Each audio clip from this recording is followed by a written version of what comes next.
Hello everyone. Today I Poonam Maurya is going to present on the drug infliximab.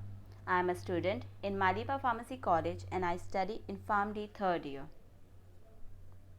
So let's start from the base, that is who is behind the development of infliximab. As you can see the two photos, that is of Janming Lee and Jan Wilczek. They developed infliximab with Centocor, which is now known as Janssen Biotech Corporation. The role of TNF in rheumatoid arthritis was originally developed by George Collius and colleagues. With years passing, infliximab got approved for treatment of different diseases like Crohn's disease in 1998, rheumatoid arthritis in 1999, ankylosing spondylitis in 2004, psoriatic arthritis in 2005, ulcerative colitis in 2006. Introduction. Infliximab is a monoclonal antibody which acts against TNF-alpha and is used to treat autoimmune diseases. If we have to give a biological definition, then it is a recombinant chimeric murine monoclonal antibody glycoprotein. That is, it is obtained through gene therapy with combination of mouse and human antibody. For easy identification, drugs are classified based on their specific mechanism of action. So classes of infliximab are TNF-alpha inhibitor, that is, it eliminates binding of TNF-alpha into its receptors. DMARDs, that is, disease-modifying anti-rheumatic drugs used in rheumatoid arthritis. Immunosuppressants, that is, to suppress our immunity to treat autoimmune diseases. Monoclonal antibodies, that is, obtained through gene therapy. Source. The source of infliximab is mouse antibody, but humans are sensitive to mouse protein. Therefore, as you can see in the figure below, amino acid sequences of mouse were replaced with similar human antibody domains. Due to this combination of mouse and human antibody amino acid sequences, it is called chimeric monoclonal antibody. Some common brand names of infliximab available in market are Remicade, Remsima, Inflectra, Renflexis, Evsola, and among these, Remicade is the most common brand name for infliximab. We're gonna see few diseases for which infliximab was approved as treatment. First, Crohn's disease, in which there is chronic inflammatory bowel disease, and here the drug is used to reduce inflammatory response. Second, ulcerative colitis. It is also an inflammatory bowel disease and infliximab is used to reduce the inflammatory response. Third, psoriasis. It is a condition where skin cells build up and form scales. It is a type of autoimmune response, therefore, to reduce autoimmune reaction, TNF-alpha inhibitors is used. Fourth, psoriatic arthritis. It is a form of inflammatory arthritis that affects people having psoriasis. Autoimmune reaction and inflammation is reduced using TNF-alpha inhibitors. Fifth, rheumatoid arthritis. It is a chronic inflammatory disorder affecting many joints, and TNF-alpha inhibitors are used to reduce the inflammation. 6. Ankylosing spondylitis. It is an inflammatory arthritis which affects our spine and large joints, and TNF-alpha inhibitors reduce inflammation in this disease.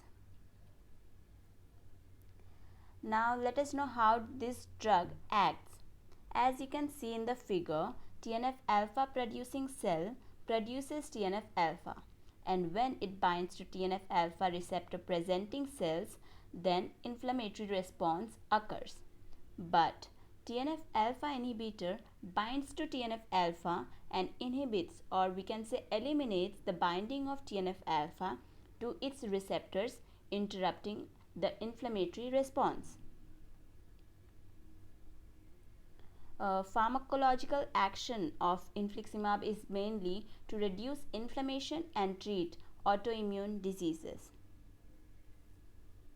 Side effects or adverse effects of infliximab are as follows.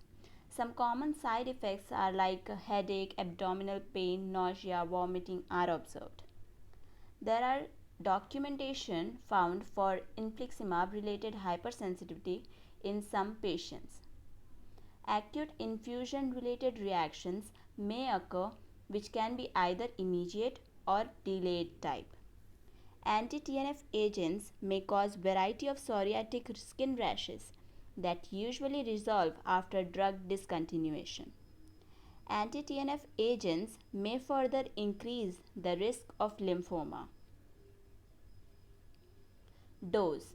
The recommended dosage of Remicade is 5 mg per kg given as intravenous infusion.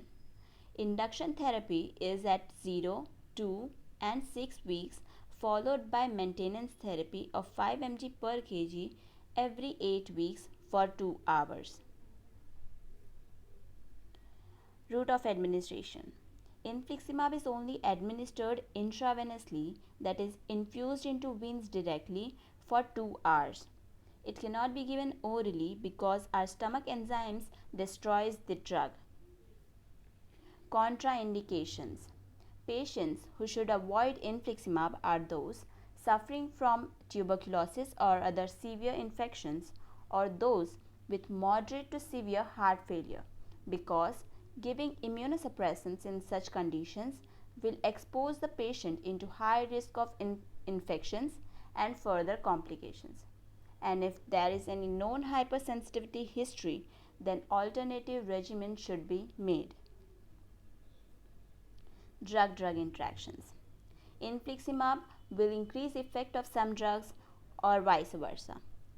So, what happens when we give more than one immunosuppressants? For example, if the patient takes 2 immunosuppressants, then 2 times effect is observed and the person gets so immunocompromised that even a small infection can become lethal. Infliximab inhibits action of vaccines, and along with a concomitant live vaccine, if we give immunosuppressants, then patient gets into high risk of infections. Let's see how.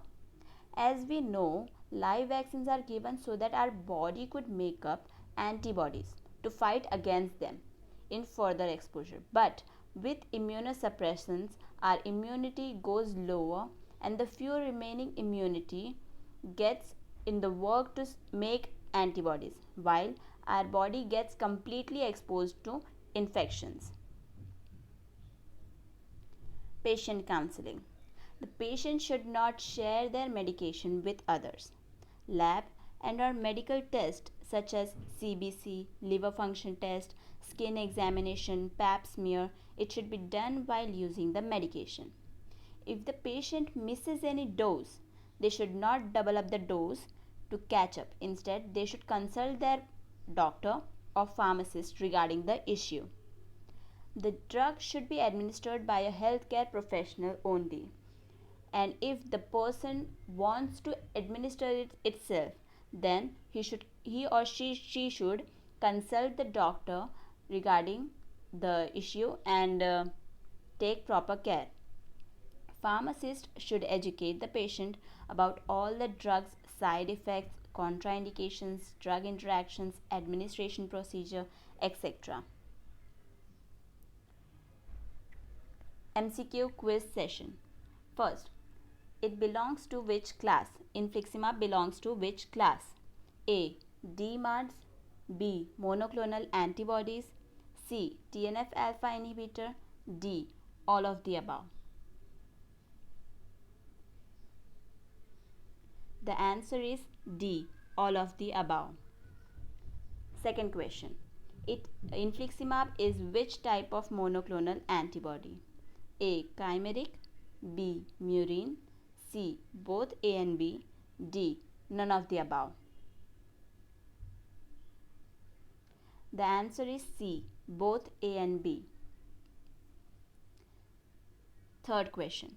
Infliximab can be administered orally. A. Yes. or B. No? The answer is B. No, because orally the stomach enzymes destroy our drug. Fourth question.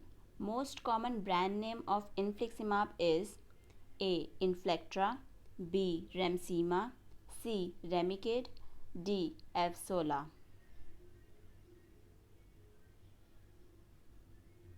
The answer is C. Remicade. Fifth question. Infliximab is contraindicated in which condition? A. Rheumatoid arthritis, B. Tuberculosis, C. Ulcerative colitis, D. Ankylosing spondylitis. The answer is B. Tuberculosis.